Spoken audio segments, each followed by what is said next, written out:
Ladies and gentlemen, ladies and gentlemen, ladies and gentlemen. That's right. That's right. Today we are going to be doing a full stack preview and prediction for the Buffalo Bills versus the Tennessee Titans. Normally how I structure these episodes, folks, is that I take a deep dive into the analytics, starting with the quarterback that we're facing, Will Levis. Spoiler alert, absolute bum. Then I look at some of the metrics from the offensive side of the ball and the defensive side of the ball, and we craft some sort of game plan for the Buffalo Bills to win a game that they certainly should win. Afterwards, I'm going to be bringing on some other Bills creators to have a conversation. I'm really hoping I can bring a Titans guy on eventually toward the end of the show. And I'm going to be doing some call-ins as well. How about that? Some call-in shows later, baby. It's going to be a nice episode, and I appreciate each and every single one of you joining me today. Smash that like button. Subscribe to the channel if you have not already. We surpassed 27,000 subscribers last night, my friend. In fact, I got to go on ahead and check out where we're at right now because it has been absolutely insane. Half of you probably subscribe because I'm giving away that signed Keon Coleman helmet. Don't worry. All right. I'm going to show and I'm going to plug that a little bit later. But still, so happy to welcome so many new faces in here per usual. 27,075 of you have subscribed to the channel, and that is absolutely immaculate. Absolutely immaculate. How's everybody doing, guys? Do me a favor, sound off in the chat. Let me know what team you are representing. Let me know where you are tuning in from, what you have going on today. Just as I do a couple of housekeeping things, go ahead and put this on real fast. Subscriber mode only, baby. And then I'm also going to do my SEO things. A total rookie move, man. I had to get this going. Dan Mitchell. And folks, I'm just thinking out loud. I'm not weird, I promise you. Maybe a little bit. Gives you a full Buffalo Bills versus Tennessee Titans preview and prediction. That's SEO right there, boys. That's how you do it. Tighten up. Okay. Knock this up. Buffalo Bills, Bills versus Titans. That's not correct. Bills versus Titans, Bills versus Titans preview, Bills versus Titans prediction. All right, bang, baby. We are all good with the SEO situation right now. We are all good with the SEO situation. Let me turn on that monetization too, because daddy got to pay the bills. Know what I'm saying? What's going on, everybody? Sound off in the chat. Let me know exactly where you're tuning into today, folks. Like I said, this video is actually powered by BetUS. It is the #1 sports book on the face of the planet. And as you can see, we already have our lines for the game. Yesterday, it was 9.5. I'm actually very curious to see where they are today. However, as you can see, you scroll on down, they have all of the lines for Week 7 matchups. And then when we look at the Buffalo Bills versus, of course, the Tennessee Titans, we're -9.5 favorites. Absolutely incredible. Guys, listen, BetUS is currently matching 150% of your first deposit on YouTube and 125% of your second and your third deposit all the way up to $2,000. All you need to do is just go to their website and utilize code YouTube150 and you can get in on the action. Surprise alert, the Buffalo Bills are currently -450 favorites to win the division, baby. Look at that. Look at it. It's an absolutely beautiful thing, guys. Shout out to BetUS for sponsoring this video and all videos for the rest of the NFL season. But again, guys, do me a favor. Sound off in the chat right now. Let's do a roll call. Let me know where you're tuning in from, what team you're representing, how you're feeling about this game. I want to talk to the chat a little bit today, right before we dive into some of the specifics. Anyway, I do want to just start this off with some breaking news. The Buffalo Bills have signed a kicker. All right, folks, don't be too excited. He's on the practice squad. He's been a practice squad journeyman for quite some time. It's not Thicker the kicker. I wanted the thicker kicker, but unfortunately, I guess his workout must have not impressed the Buffalo Bills too good. His name is Lucas Havrisik. All right, he is on the practice squad insurance policy for the Buffalo Bills if Tyler Bass can't get his shit together. All right, and you're probably curious, Dan, what should I expect from this guy if Tyler Bass shanks another one? Sean McDermott just gets pissed off and he has to elevate this dude from the practice squad. This is what we can look at. He was only a starter on the starting 53 roster for the Rams, okay, during that time. He made 15 of 20 field goals, including a game winner against the Seahawks, while also making 19 of 22 points. All right. Extra points, excuse me. So, in my opinion, he's probably right around a Tyler Bass level of inconsistency. Unfortunately, it's just how it is. My good friend Kevin, who is probably going to be on the show a little bit later, he pointed out some very interesting things real fast. In fact, I'm going to go ahead and pull up Kevin's X because he said something that I really believe is interesting. Because funny enough, Tyler Bass is not the only kicker that is going through the motions or is going through some struggles. A lot of big names have been doing it. And this is what I kind of want to show you guys right here. All right, look, this is where we're all looking at right now. All of these guys, all of these big names where we see have all been struggling tremendously. And Tyler Bass obviously is ranked the lowest out of all three of these guys. So he is a 100% liability for this team moving forward. But it looks like the Baltimore Ravens, the Seahawks, the Philadelphia Eagles, and Jason Sanders by himself, and even Greg Zuerlein as well, is very low on this list. So all of the big names that were there last year or the past couple of years, all of them have been absolutely shanking all over the place. And you hate to see it. You absolutely hate to see it, guys, really. Let's see this roll call, baby.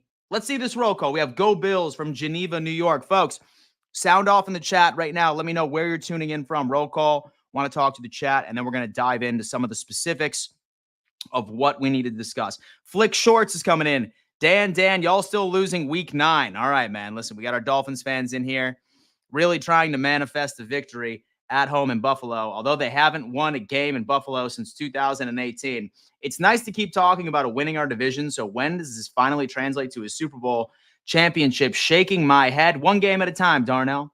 One game at a time, my friend. There are prerequisites out there. And the prerequisite here is for the Buffalo Bills to win the division. That is the easiest way to make it to the playoffs. And that's the thing. The Amari Cooper move, and I will tell you that, is a boom or bust, we want a Super Bowl type of move.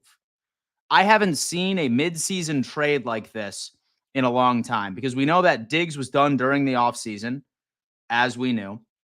Last year, I wouldn't necessarily say that Rasul Douglas was a Super Bowl move. It was more filling a hole that was necessary after Trey White ended up going down.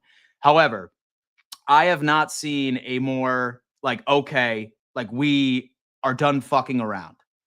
We want to win a Super Bowl. That's precisely where we're at right now. All right, we have buy stocks coming on in. Angel, hello, Dan, from Puerto Rico, my boy. What's going on? Let's go, Buffalo, baby.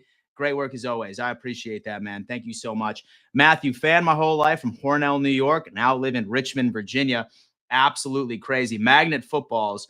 But those big games are missing 50s, not 30s. We have Denmark in the house. Hunch, what's going on, my boy? Denmark, man. Some overseas boys in here. Let's talk about that. We got Ithaca, New York from Owen, South Buffalo, near Coed. What's up, man? Listen, I was born in South Buffalo, baby. I was born and I lived in South Buffalo until I was 3. And then I went to the suburbs.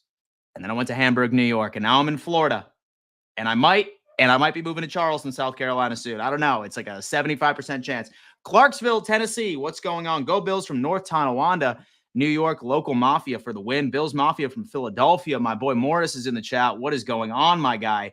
Oh, man, guys, roll call it up. Roll call it up. Let me know where you're at. Big A is in the chat. Go Bills from Wisconsin. Shout out Big A.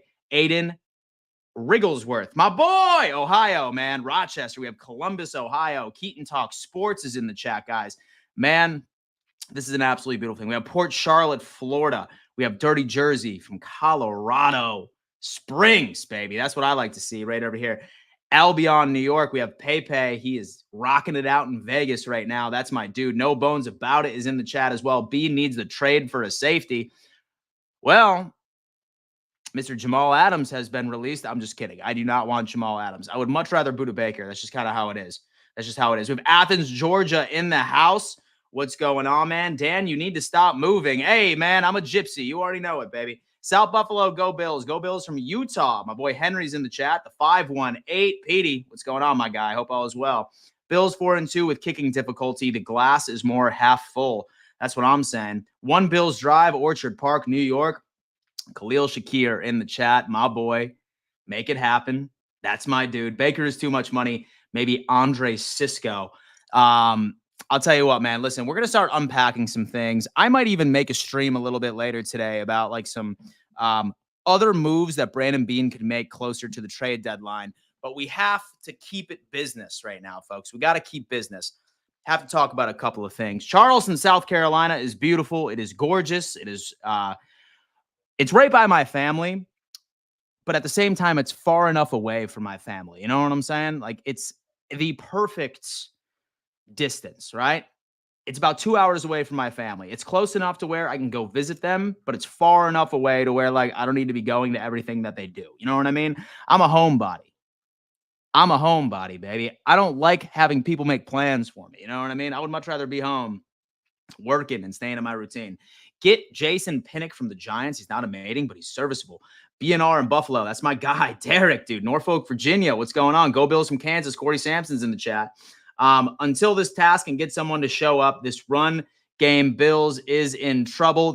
Your Dolphins are in trouble. Your Dolphins are in trouble, Glenn. Your Dolphins are in trouble. I heard you last night say, oh, watch out for Tua. He was the winner, man. He's going to be back for Buffalo. What do you think's going to happen? What do you think's going to happen? Come on. Corey Sampson. Go Bills from Kansas. Titans, Seahawks.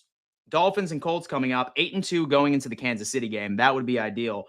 The thicker kicker upper. Unfortunately, my friend, we signed a different kicker. All right. So our boy, Thick Boy, he did not make the team, unfortunately. Khalil, you got to move out of the stadium. It's not your rookie year anymore. Francisco is in the chat from Brooklyn, New York, man. I love this right now. You think Coop is playing this week? I'm going to the game, row 2 of the end zone. Owen, my absolute dude. I'll tell you what. I think he'll be active. Maybe he gets 20 to 30% of the snaps. We're not going to be seeing a lot of Amari Cooper. And if I'm wrong, I am more than happy. I am more than happy. And the Dolphins are horrible. They are indeed. The same thing that happened last time. And Miami is below the basement. Huncho is saying, did we sign dude just to boost Bass's confidence? No. I mean, I will be completely honest with you. I think that we added a kicker to the practice squad because he is a genuine possible replacement. Because I think this front office is fully understanding that Tyler Bass is an absolute liability. I think that's basically how it plays out. But guys, listen, thank you so much for tuning in. And thank you again for 27,000 subscribers. Holy hell, dude. Holy hell, man. Listen, we are moving. I said that I wanted to surpass 30,000 before week 10. All right. Or by week 10, we want 30,000 subscribers and we are on the damn way. And I appreciate everybody that regularly tunes into my streams Monday through Friday at 11 a.m. EST. You guys are absolutely wonderful, man. There is absolutely no way. Now, listen, let's go on ahead and hop into some of the specifics right now. This is my full game preview of the Tennessee Titans. What should we expect from this Tennessee Titans team, my friend? Well, have no fear. I have all of the things that we need to take a look at, starting with our boy, Mayonnaise Boy, Will Levis. This guy has been a liability for this squad. He really, really has. So what I want to do on this episode today, folks, is really unpack everything and anything that needs to be learned about the Tennessee Titans. Hopefully be able to craft up some sort of game plan of how we can exploit their weaknesses and figure some things out. Not only are we looking over the injury report, but we're going to be taking a deep dive into these advanced analytics. Same thing when it comes into offensive analytics and defensive analytics. And then eventually I'll be letting in my good friends from the Bills Roundtable to unpack a bit more, things that we need to understand. And this is a beautiful thing. What do you think Nick Wright's crazy idea of the Bills sending second to the Cowboys for Brandon Aubrey? More I think about it, I absolutely like it. I mean, listen, dude, I think the only reason that Brandon Beane pulled the trigger on Amari Cooper was exclusively because he was $800,000 a year. That guy guards the cap more than anybody on the face of the planet. I mean, listen, I would love it. We have 2 second-round picks, and I know that second-round pick from from Minnesota for Stephon Diggs, without a doubt,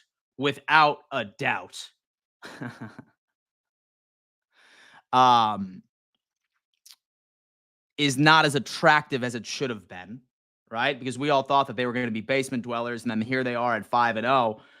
We'll see how the rest of the season goes through, but let's just keep it going, man. This is going to be crazy. Anyway, let's go ahead and take a look at what we are expecting from our good friend Will Levis. All right, so we have Mr. Will Levis. He was out briefly, and of course, Mason Rudolph had to play the Miami Dolphins for the remainder of the game. However, what I want to take a look at is I want to take a look at his overall passing to begin with, okay? So this is what we have on Will Levis thus far. So far, this dude has 7 interceptions, and he only has 5 touchdowns. His yards per average pass is 5.6.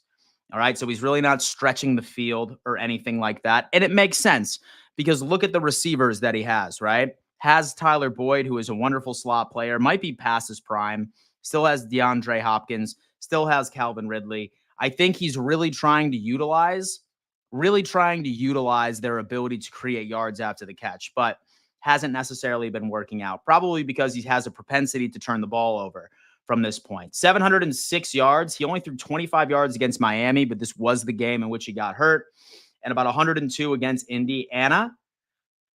260 was his best game against Green Bay. He's completing 66.4% of his passes out of 152 dropbacks. Now, a couple of things I like to look at. How fast does he get rid of the football, right?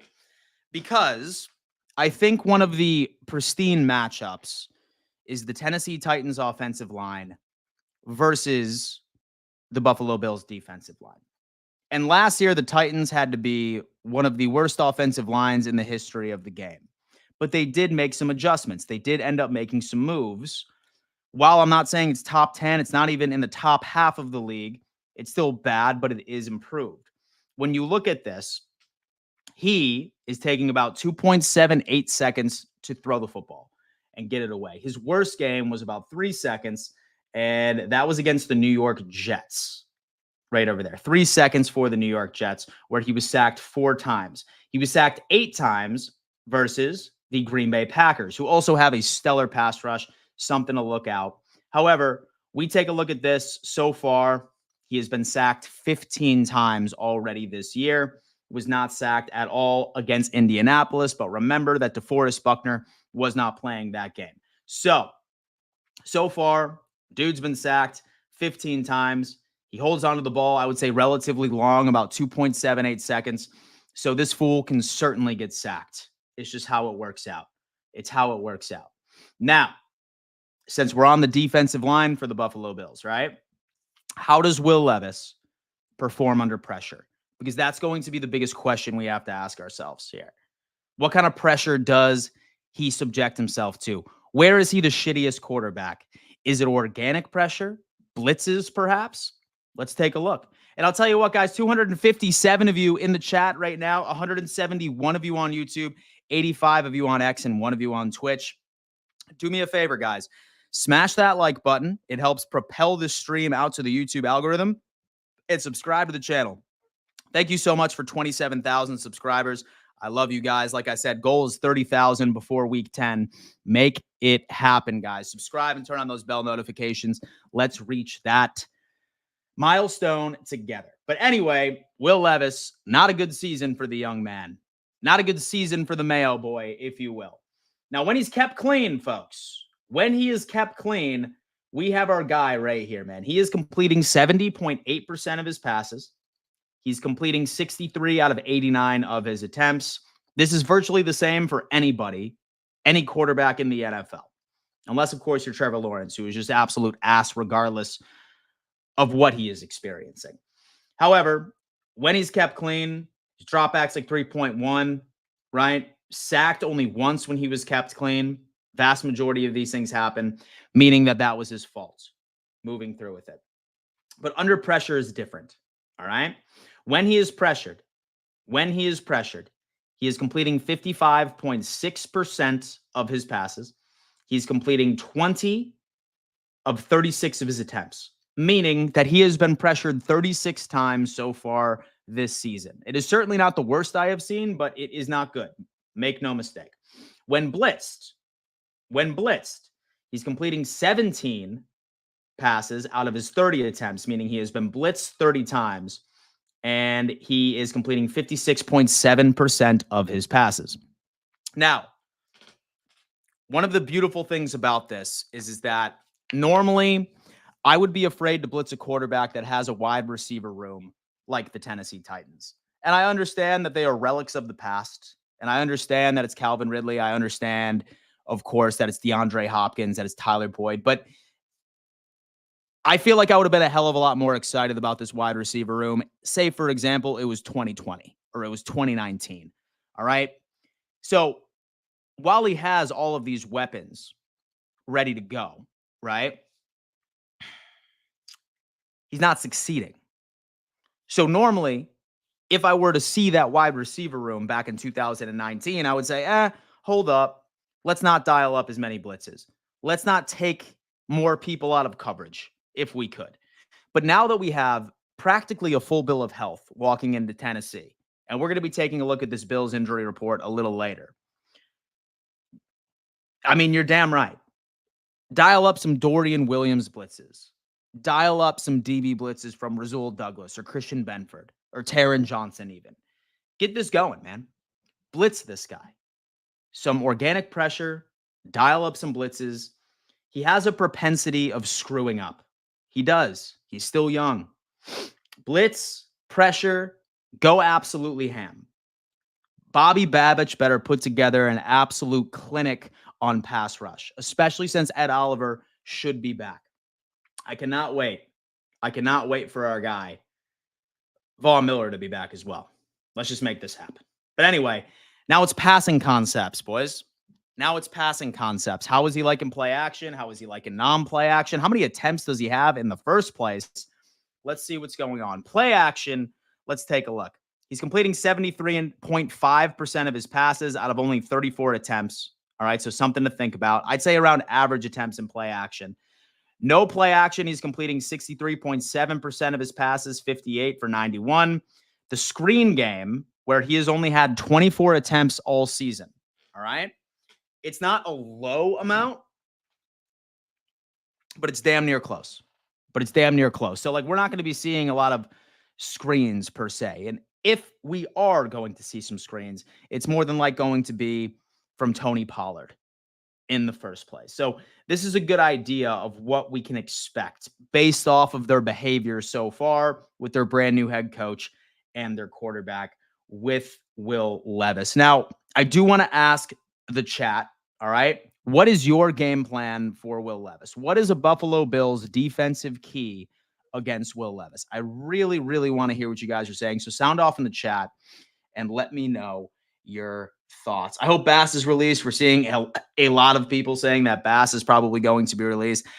I'll tell you what, we just ended up signing a brand new kicker about an hour or so ago, but he was in the practice squad. And I hate to tell you this, but he is right in line with the inconsistency that Bass has had in his sole year as a starter being on a 53-man roster. It's really all it is. Our pass rush was quiet lately, apart from Epinesa last game. Where are you, Russo? We need you. I thought we did fantastic against this New York Jets offensive line. And it also doesn't help that Ed Oliver and Von Miller have been gone, because those two had the highest pressure rate at the beginning of the season. I have a feeling that we are about to be very pleased with this pass rush coming up soon once Vaughn is off of the suspension list and then everybody else there. Home game noise will make it impossible for Levis to adjust. That's what I'm talking about. Bass not going anywhere. But we have bigger problems like a bad run defense and not much pressure on a QB and safety trouble. Listen, Jordan, be happy. Jordan, be happy. This team is 4-2 through 6 weeks, and we didn't even have Amari Cooper. This safety play, by the way, Jordan, is the reason we ended up winning that New York Jets game.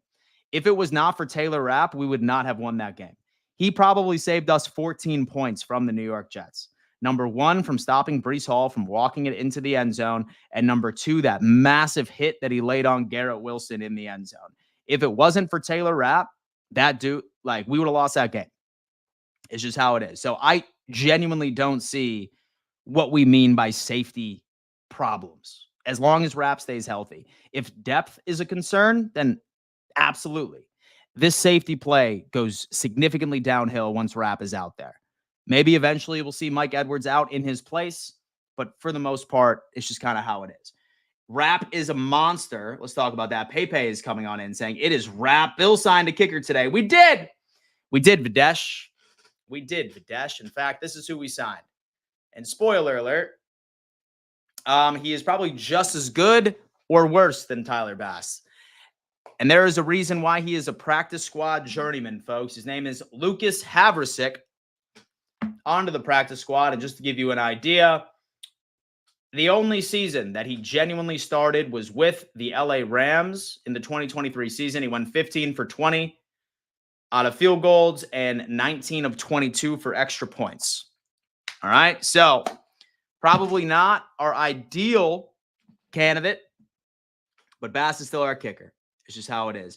Dwayne Carter or Ed Oliver. I love Dwayne Carter. He has so much future, has a lot of hype surrounding the guy. He really, really does. But at the end of the day, I just don't see it. As long as he's healthy and he's hitting the other team. Absolutely. As long as he's healthy and he's hitting the other team, we're going to have to see. But anyway, moving on. So we just ended up discussing Will Levis. And I think what a lot of us have understood coming off of that analysis is, number one, he's going to struggle regardless. Whether or not that he's at Tennessee or whether or not that he is in Buffalo, this home crowd noise, which someone in the chat eloquently pointed out, it's going to be very difficult for him to be able to make adjustments. In my opinion, I think this Tennessee Titans team would be better served with Mason Rudolph as their starting quarterback. I just would. I think Mason Rudolph would be the starter for that team if it wasn't for the investment that this new head coach has in Will Levis being so young, right? However, what I think that we do from this guy is, number one, don't be afraid to blitz. He's not good against the blitz, all right? He's not confident enough to read against the blitz. He's completely lost. And get that organic pressure.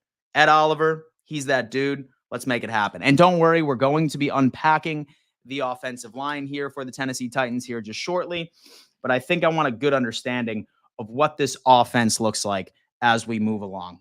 All right. And right now I have teamrankings.com. This is one of my personal favorite websites when it comes into advanced analytics of what we should see from these teams, their rankings, and how we take a look at it. Right.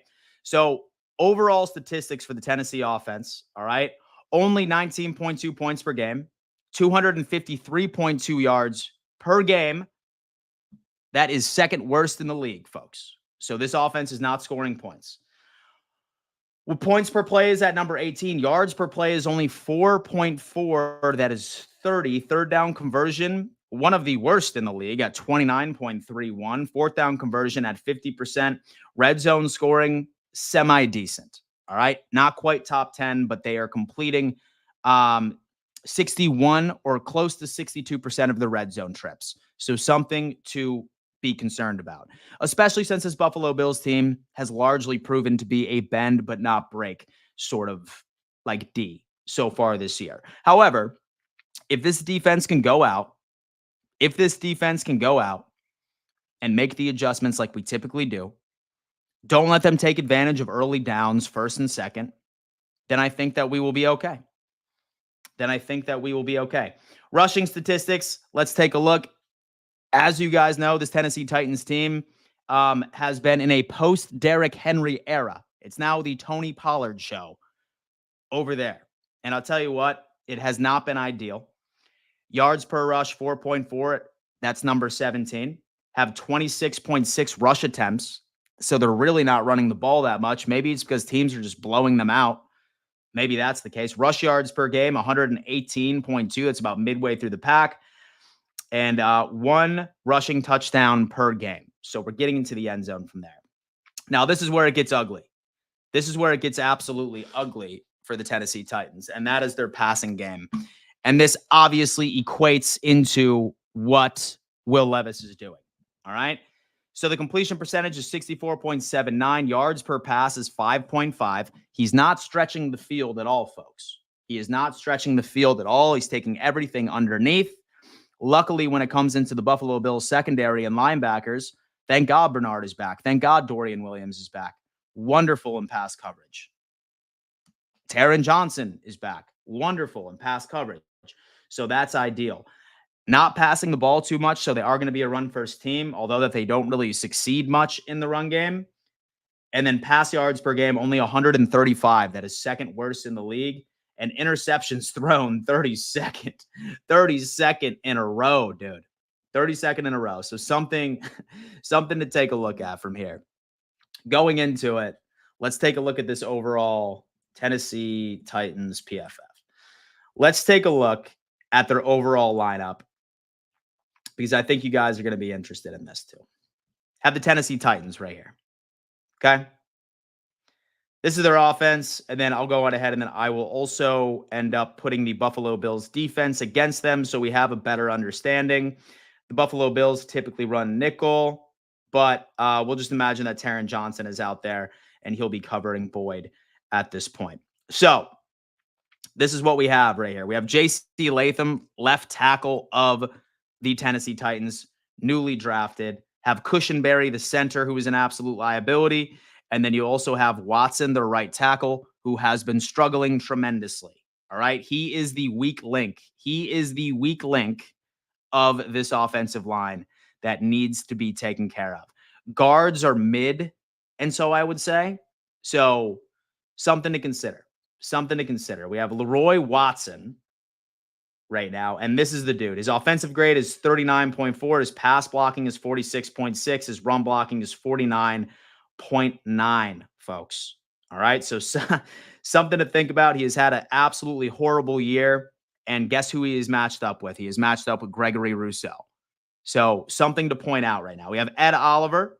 He's going to be going up against Radunez on the right guard side of things. Pass block is somewhat okay, I guess. He's 66.6. Run block, 61.7. This guy's really not solid in run blocking either. So a lot of what we're going to see from Tony Pollard are probably going to be a lot of pitches or up the middle between these guys right here. So left guard, solid run blocking grade, or decent rather. It's all about the interior. It's all about the interior right now. It's basically the entire right side of the line where I could see Oliver, Gregory Rousseau absolutely going off. And we see Smoot right here as the defensive end. But let me tell you what, I genuinely believe that we are going to be completely fine. That's just how it works, man. That's just how it works. Offensive side of the ball. Let's make this happen. Now we have to talk about the defense. All right. And make no mistake, this Tennessee Titans team has been doo-doo. Although that they look very good on paper, they have a very good defense, folks. They have a very, very good defense. Now, surprisingly, let's go ahead and take a look at some of their personnel real quick. All right. No longer have Jamal Adams on the squad. He forced himself out of Tennessee this morning, although that he was on the IR in the first place. So not something that can really be much of a worry. But so far, have linebackers right here. So our good dude right over here in coverage, he has 50.9. This is Kenneth Murray. Run defense, he's an absolute liability right here. This is Kenneth Murray Jr. on the Tennessee Titans. And then, of course, you have Ernest Jones, who they ended up picking up from LA. Not good in coverage either, 57.5 in the middle of the field. Same thing with pass rush. He's been an absolute liability. And then this guy, L'Jarius Sneed, who, by the way, is on the Tennessee Titans injury report right now. He's questionable for Sunday. So we may not even see this guy in the first place. Is this a favorable matchup? Is this a favorable matchup for Amari Cooper for his 20 to 30% snaps that he very well might be seeing at this point? Absolutely insane. Pass rush grade 42.4, coverage at 36.8. Man, I have no idea what happened to this guy, but he just hasn't been it. Run defense, he's still doing his thing. Run defense, he's still doing his thing, man. It's just how it works out. And then Brownlee Jr. This guy right here, if I was the Tennessee Titans, I'm probably putting him on Amari Cooper. It's just how it works out. In fact, who's going to be? You have Coleman, and you have Amari Cooper against Snead, and then you have Keon Coleman versus Brownlee Jr., who I'm actually curious about his specs. He's 6 foot, he's 190, but then you also have Keon Coleman, who is 6'4", 215. So we have the size advantage there. So I would be completely fine if Keon Coleman was on that matchup. And then obviously you do have some Shakir action, who is likely going to be lined up against their slot. Let me go ahead and put in slot real fast. Who's it going to be? Right over there. So McCreary. So Roger McCreary, his coverage grade's decent at 67.3. Run defense isn't too ideal. And then McCreary, right over here, solid coverage grade against Shakir, but I'm going to pick Shakir each and every single day, especially with what he's been doing. A receiving grade is absolutely insane. Okay. But we're looking at this defense and we're saying, how the hell are they that good? Like, how the hell are they that good as far as like personnel? A lot of mismatches on the side. Is it based off of the... I'm trying to think of how it plays out. Is it based off of the personnel mismatches as into why I'm feeling like all of these guys are just getting a bit too overblown? I'm not even necessarily sure. But let's go ahead and take a look at some of these defensive statistics, how they're making it work. But let's move this on. Magic number for division title is 10. Kansas City and San Francisco haven't been blowing anyone out. We have a chance to win. Snead's been bad this year. He certainly has. Vito B, I think the Bills D is much better than what they have shown. I expect that to improve and for it to be the squad that puts them over the hill and to the Super Bowl. Vito, I absolutely love that. Jets is 50-50. Bills defense gets a pick 6. We have Corey Sampson coming in here with some hot takes. Vito B, Egg Harbor City, New Jersey fan since 1962. My boy Vito. What is going on? Shakir will be limited. He's been limited in practice, but it's exclusively just like out of precaution, right? Like he was out there for a little bit of his snaps, but he should be good to go. He should be close to about 75 to 80% of his snaps. His injury report is simply just precaution. He's going to be completely fine. That right there is a smoke and mirrors that we are expecting from this team. Oh, they just released Jamal within the hour. Couldn't hack it, had to pack it. Funny enough, Freak Show, he actually requested to be released. Funny enough. And no, Bills Mafia, I want nothing to do with Jamal Adams. We can just throw that away. Dude stole my hot take. Bet on a defensive TD. Bearded Johnson, my guy. I hope so, man. When do we get Miller back, Dan? I want to say that we get him back for the Dolphins game because we didn't have him. No, maybe the Seahawks game, as a matter of fact, because so we didn't have him for the Texans. I want to say we didn't have him for the Ravens either. Yeah, I don't think we had Von Miller for the Ravens, so I could be wrong. So Ravens, we didn't have him. Texans, Jets, and then Tennessee. So I think that we should have him back and ready to go. I'm just here so I don't get fined. Doofy Drifting. Thank you so much, man. I appreciate that. I will hit up HR and tell them not to send the invoice for that fine, man. You're the absolute homie, bro.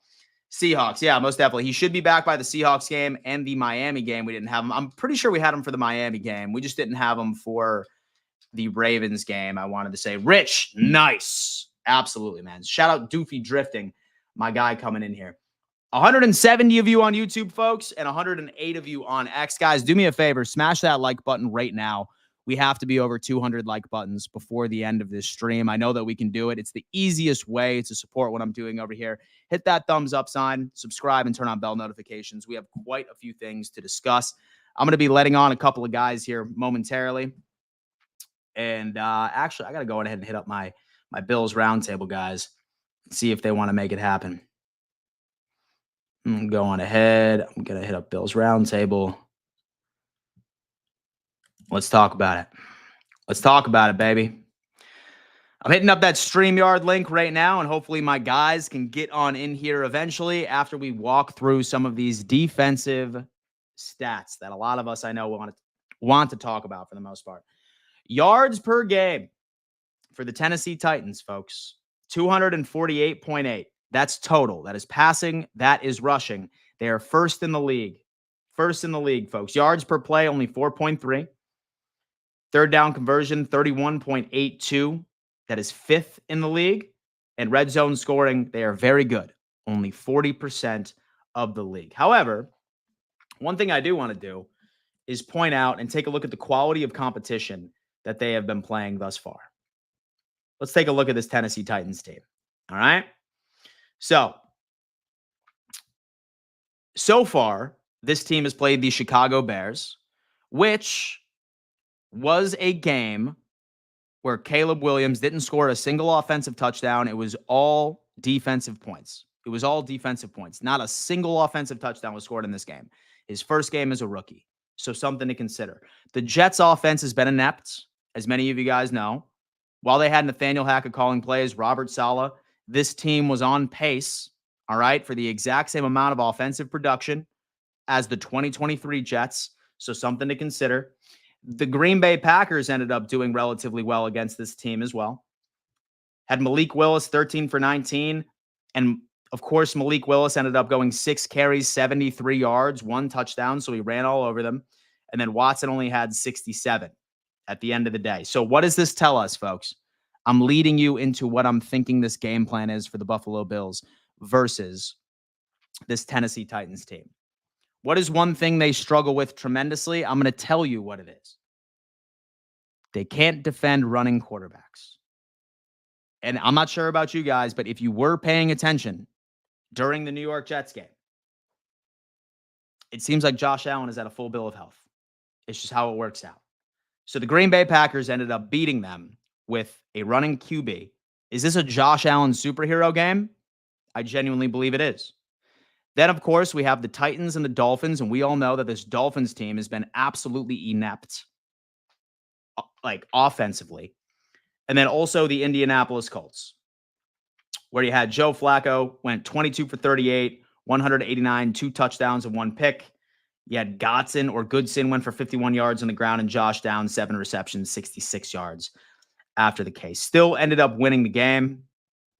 And of course, you had Will Levis not doing too hot against the Colts defense either. So when I look at these numbers, what I am seeing is that they have ended up facing a Chicago Bears team where Caleb Williams was having his inaugural start as an NFL QB. Then I see a Jets offense, which was completely inept, still ended up losing that game. Then I saw a Green Bay Packers win where Malik Willis ended up winning that game. Yes, I said Malik Willis went completely by himself, went absolutely nuclear and did that. And then, then with Joe Flacco, super close game for the Titans, but the Colts defense is nothing to sleep on, and so, if you will. And then an absolutely inept Miami Dolphins team, where Huntley went for 96 yards, but still was able to put 40 yards and a touchdown down with Jalen Waddle, 4 receptions for 36 yards. I'm curious to see what Tyreek did that game. Let me see. And with Tyreek was shut down for 4 receptions for 23 yards. But then again, of course, that was Tyler Huntley, his first game in overall. So let's take all of this with a grain of salt when we're looking at a lot of these things. Rushing statistics, all right? Yards per rush, only 4. That's 5th in the league. Rushes per game, that's 20th. So teams are still running the ball on them. And rush yards per game, 111.8. And the Tennessee Titans defense, all right? This is passing statistics. Yards per pass, 5.5. So they're allowing everything underneath. We've pointed out some of the mismatches from the Buffalo Bills slot guys from a variety of amount. It's absolutely insane. And then pass yards per game, only 137.1. But then again, let's think about the QBs that they have faced. All right. First off, so they played Caleb Williams, his first start in the NFL. Then they also ended up starting let me go back right here. So then they went up against Malik Willis, who was a practice squad guy and was called up to start for Green Bay while Jordan Love was hurt. Then they ended up going up against Tyler Huntley as well. Then Joe Flacco, who is an absolute, backup. and then a New York Jets team, which was one of the worst offensively production teams in the NFL for the first 3 weeks of the season. So that's something to really think about. Are these passing statistics truly valid? Especially with all the struggles that we have been seeing from L'Jarius Sneed and onward. It's just basically how it plays out. Folks, I do need to give a giant shout out to the best place to watch Buffalo Bills football all year, and that just so happens to be Club Bud Light at 34 Rush over at Batavia Downs. Folks, if you want to go to a place that has some of the most beautiful televisions you've ever seen with the Bills games all over the damn place, Batavia Downs, Club Bud Light 34 Rush is the place to watch the game if you are located in Western New York. Get this. This is a place that has drink specials, food specials, inspired by Thurman Thomas. Last week, they had a tailgate party where you had an opportunity of meeting him, actually being there, but you missed out. But it doesn't matter because there's still a lot of fun to be had over at Batavia Downs, Club Bud Light 34 Rush. And get this, a Labatt Blue or a Blue Light sponsored giveaways and drink specials that I want you guys to take advantage of. $24 for a pitcher and wings, baby. What a damn deal. $5 throwback tees and $5 for $20 for a bucket of damn bottles over at our good friends Batavia Downs at Club Bud Light 34 Rush. Be there for the giveaways. Enter to win Bills home game tickets. Enjoy sampling events. All entries through the Players Club, folks. You have a shot at winning tickets. All you got to do, if you're not going to the game, you want a place, head on over to Batavia Downs. Watch the game this Sunday at 1 p.m. over at our good friends. Let's take a look. Let's take a look, man, as we welcome in my good friend, Thomas. What's going on, man? What's up, buddy? How we doing today? Hey, man, I am living the dream. And what about you? How you doing? Good. Just working my normal day-to-day job, and I figured what better than to talk a little ball with Dan Mitchell. Hey, I'll tell you what, Thomas, I think that's a wonderful idea. Are you currently working from home or are you at the office? Oh, I'm out and about walking the streets. That sounded really weird. I am not a sex worker. Let me say that. I am a mailman by trade. Let me preface that. He's not a sex worker. He is a mailman, folks. That's dope, Thomas. That's all right. First off, man, it's been a while since you and I have connected. I'd say largely because I've been out of town a lot or I had some other commitments, etc. I feel like that we really haven't even connected since before our 2-game losing streak, but then ended up redeeming ourselves against the New York Jets. And then obviously that Amari Cooper pickup. And I don't think that I've had an opportunity of hearing your thoughts on that because me, quite personally, I think all of the narratives surrounding this Amari Cooper's drop situations and how he's not the same receiver, I completely disagree. And I think that this blows up our offense in the best ways possible.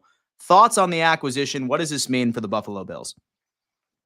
Well, let me say this. I think Amari Cooper is a pros pro wide receiver. You see what you get when you line up against a guy like him.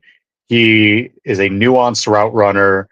He's very heady. He's got good hands. This whole him having bad hands things. Listen, if the Chiefs went ahead and did this trade, none of this nonsense would be coming out.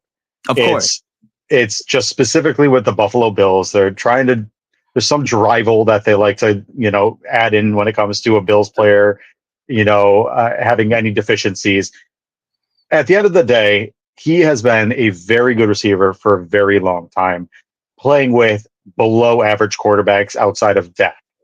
So the fact that last year he was able on 3/4 of a season with Joe Flacco to get over 1,200 yards receiving is a testament to the guy being very, very good at what he does and still being able to match up against some damn good cornerbacks and exploit them and make them look silly. He did it on countless occasions. I think this is a fantastic fit for the Bills. You saw this past week, or 2 weeks ago, against the Texans. The Bills had a comeback route where they had Keon Coleman and he took it for a touchdown. Then the very couple of plays later, they had that same play and they ran MVS. That's not going to happen with this team. You're going to have a guy like Cooper Cup, Amari Cooper, dear Lord, who can run those styles of routes. He can also literally the one thing that we haven't been able to do because we've had nobody able to do it. We thought MVS because of speed, but it didn't come to fruition. You now have the ability to keep the safeties and really the defensive backs honest. Yeah, they didn't really believe in anybody. The Bills never took the top off because he didn't have anybody to do it. Now you have a guy that's prolific in being able to stretch the field. He can go up above the rim and come down with the catch. I think this is a perfect complement to what we have. It takes a ton of stress off of Dalton Kincaid. It allows him to really kind of settle into his role in the second year, not having to have all this pressure thrust on him. He can develop into a very good tight end.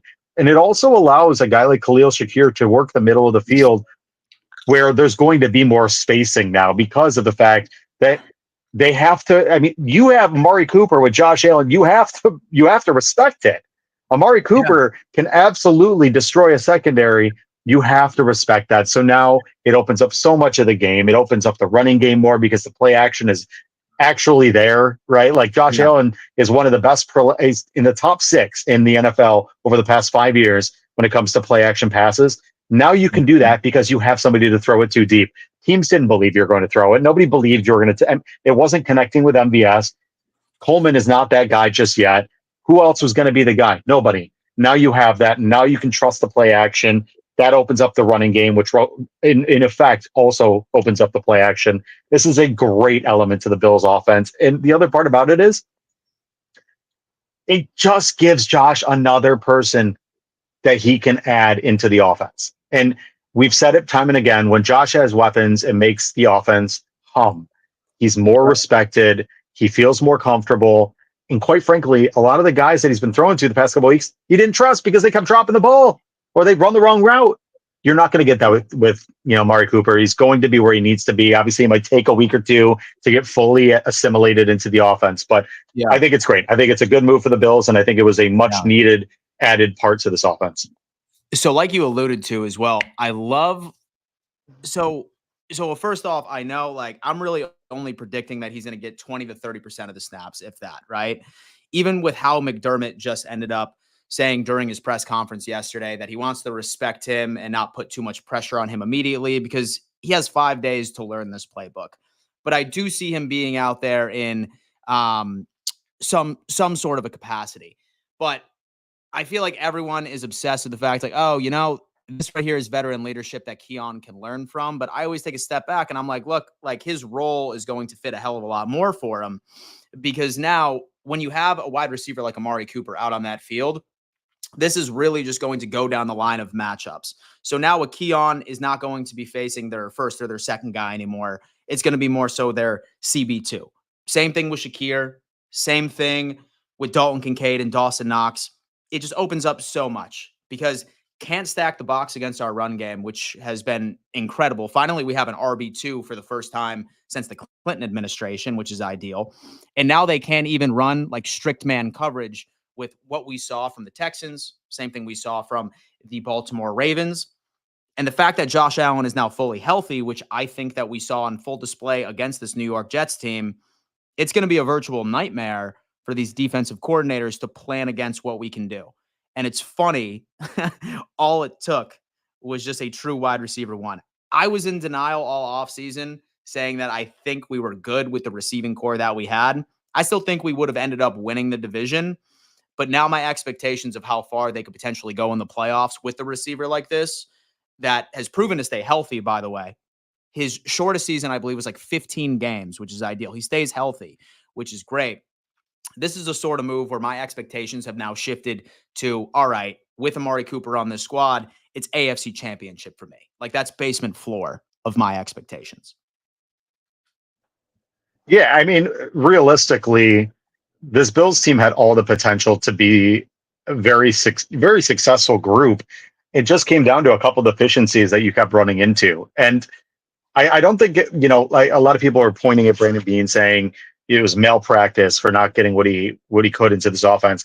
I don't think it was for a lack of trying. I think it was reality is at the beginning of the season, before the rubber meets the road, before any games are played, you're not going to get a team to trade you anybody. I mean, they're not, because every team has pie in the sky aspirations and believes that their team could win the Super Bowl, whether it's realistic or not.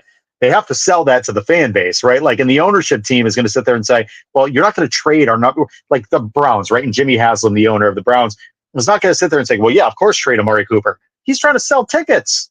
Like, there's also a bottom line to his, his operation. He's not going to sell the number one receiver before, and especially considering like there was some belief that the Browns were going to be a good team. Like, nobody knew what Deshaun Watson was going to be. They thought, well, maybe it would be good this year. Maybe it was, maybe there'd be something transpiring. So Brandon Beane did what he could. He got Curtis Samuel. Has it worked out to this point? Not yet. Could it? Potentially. The guy's had, a turf toe issue, which if you ever talk to anybody that's ever played sports, turf toe is legitimately one of the hardest injuries to deal with and to come back from. It is daunting, especially as a football player.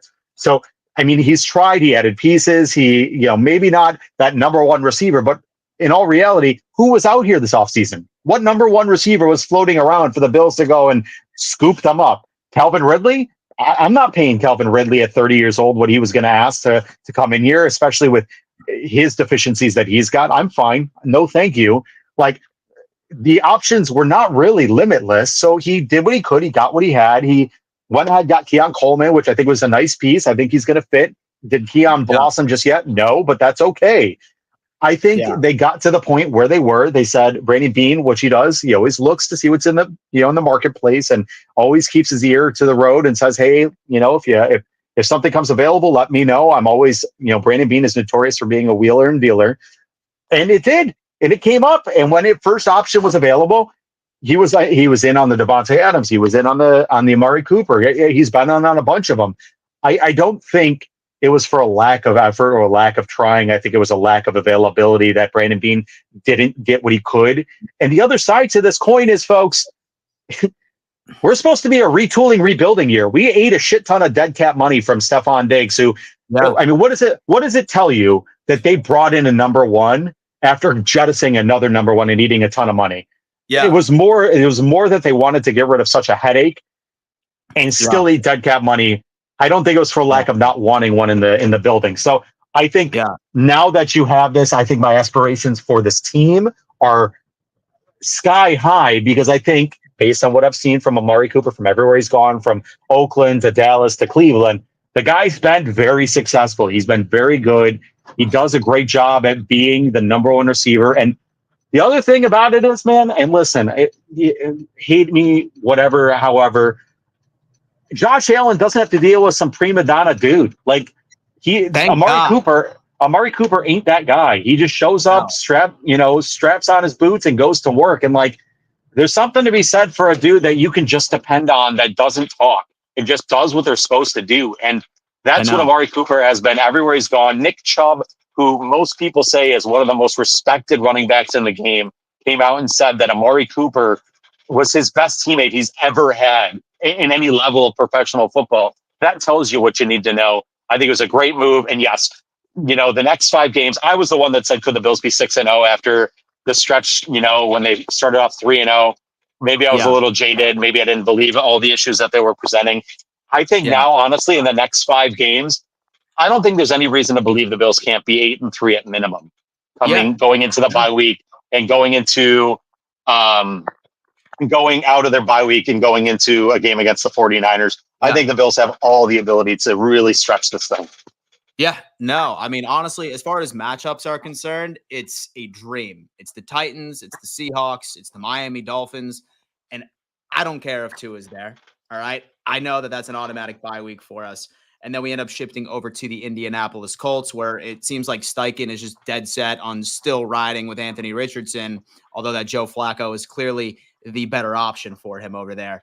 I am equally as pumped. And it's funny you said about that with Amari Cooper. Like, why would we, send him off? Because we have to sell tickets. And ironically enough, it just so happens to be close to when Nick Chubb will return. So I think that that's going to buy him a little bit more revenue as far as an ownership standpoint.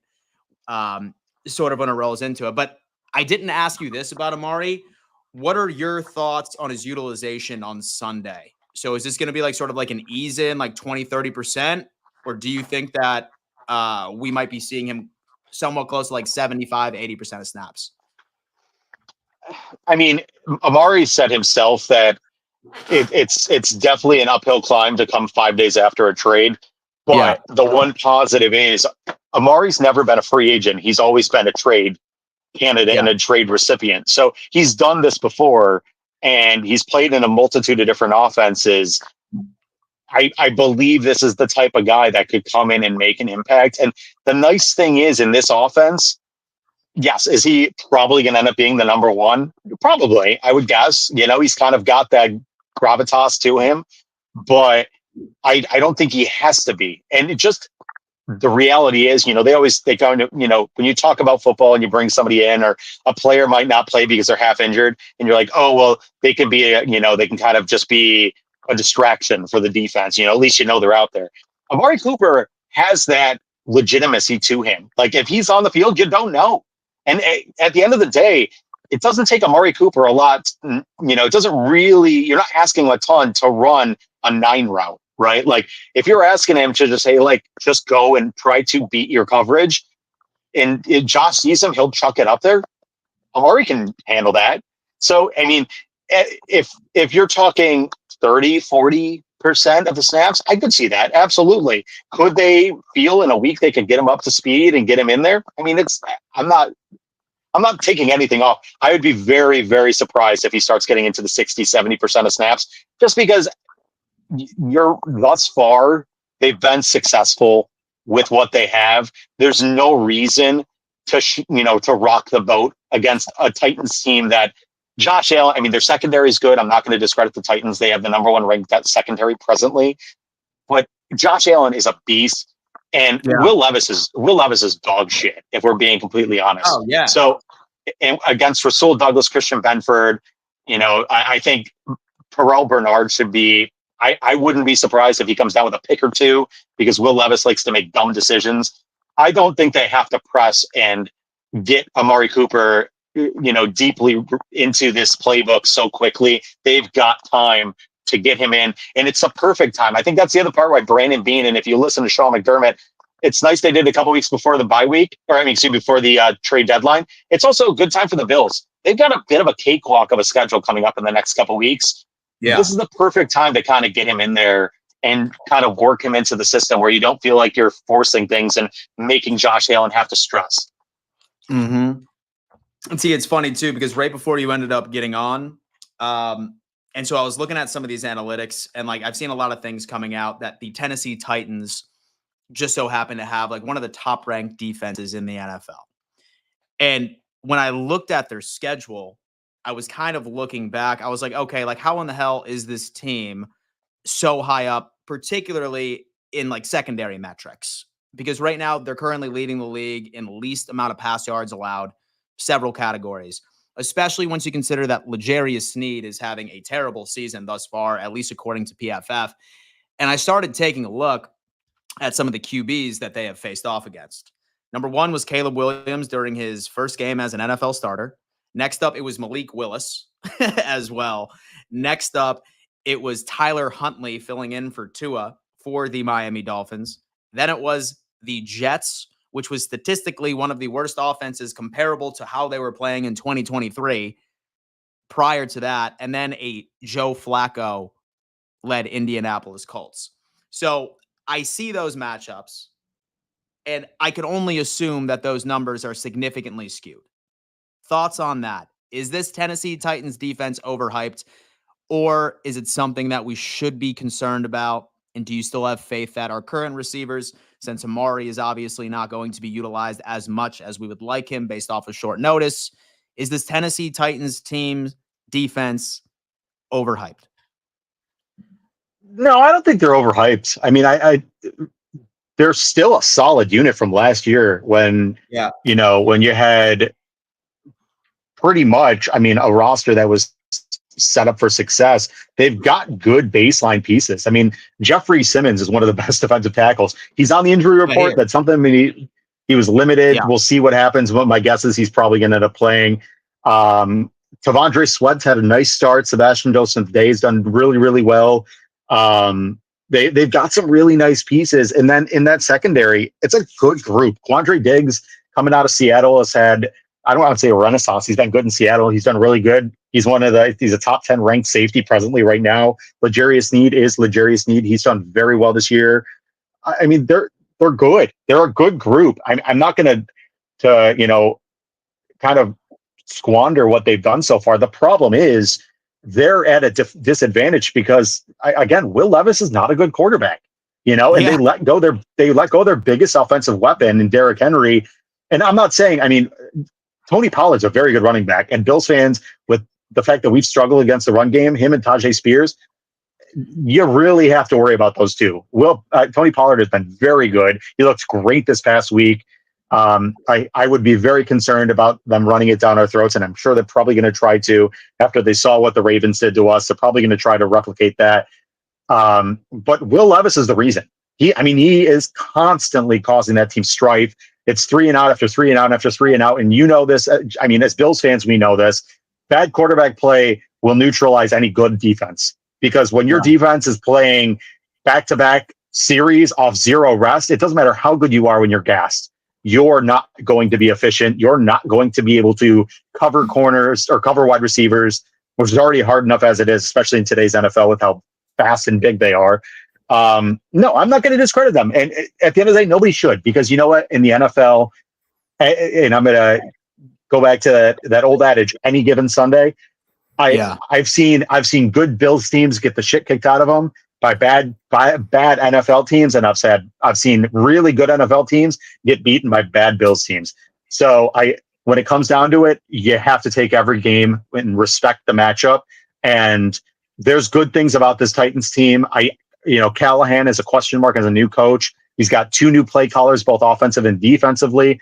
Neither of them have done it, and neither of them have done it offensively. So there's a lot of question marks in terms of their offensive game plan and their style.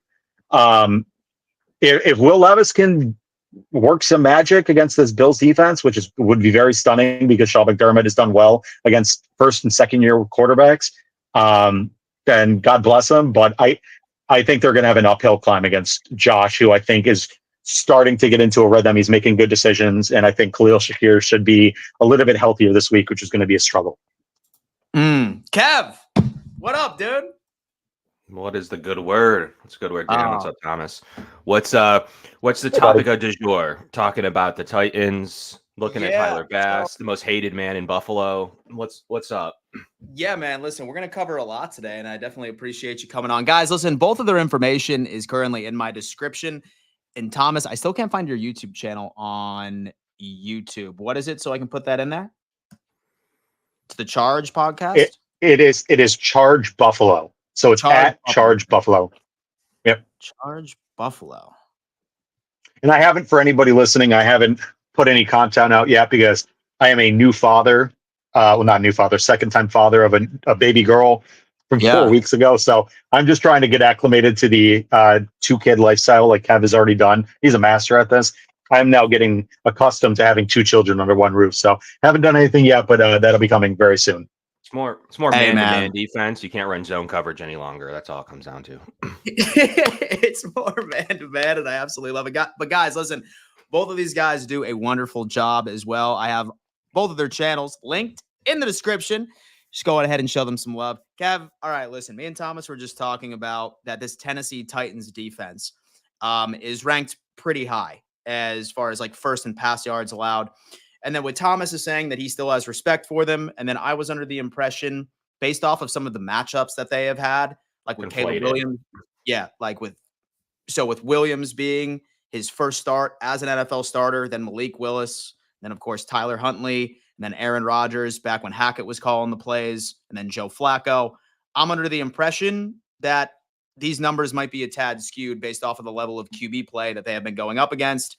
Thoughts on this based off of your early research? What do you got? Yeah, 3 straight backup quarterbacks. You're also missing an Indy team without their there's half their offense in Jonathan Taylor.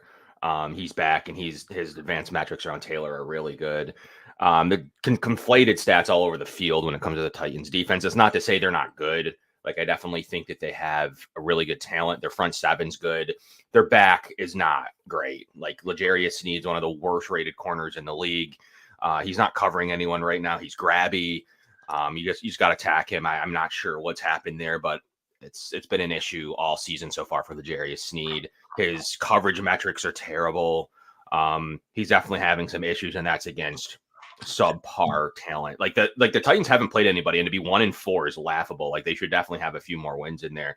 But their offense has been that bad. Like it's that bad of an offense. And think about who the Bills have played. Actually, like of course there's a few bad teams in there, but in theory you have Kyler Murray, you have Tua before he went down. He was full strength for the Bills game. You have Trevor Lawrence. You're working into Lamar Jackson, into CJ Stroud, Aaron Rodgers. So you have a litany of wherever you want to rank Trevor Lawrence, but of top 14, top 12 quarterbacks. Mm-hmm. You look at the Titans and McDermott, love him, hate him, medium on him. He feasts against guys not in the top 12, top 14. Like Kirk Cousins is the line. If you're below Kirk Cousins, you just cannot do well enough against the McDermott defense. So that is my opinion on how it's going to go on that side of the ball. But if you look at, they have some conflated stats all over the field on their defensive side of the ball. They've had some bad quarterbacks, some bad teams in general. And like you mentioned, first time playing Caleb Williams, which rookies in their first game never do good, and he still won.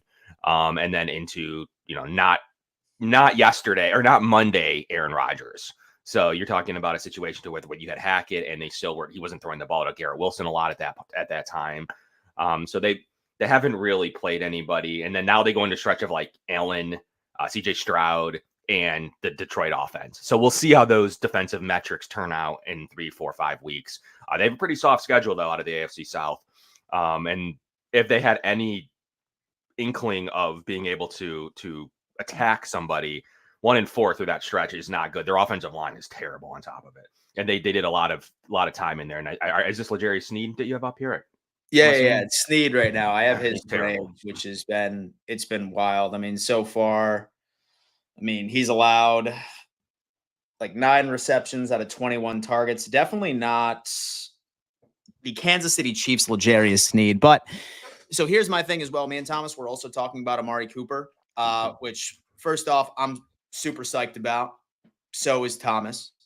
But I think the question here is that based off of what McDermott said during his press conference, we can't expect to see him more than 25 to 30% of the snaps on Sunday, right?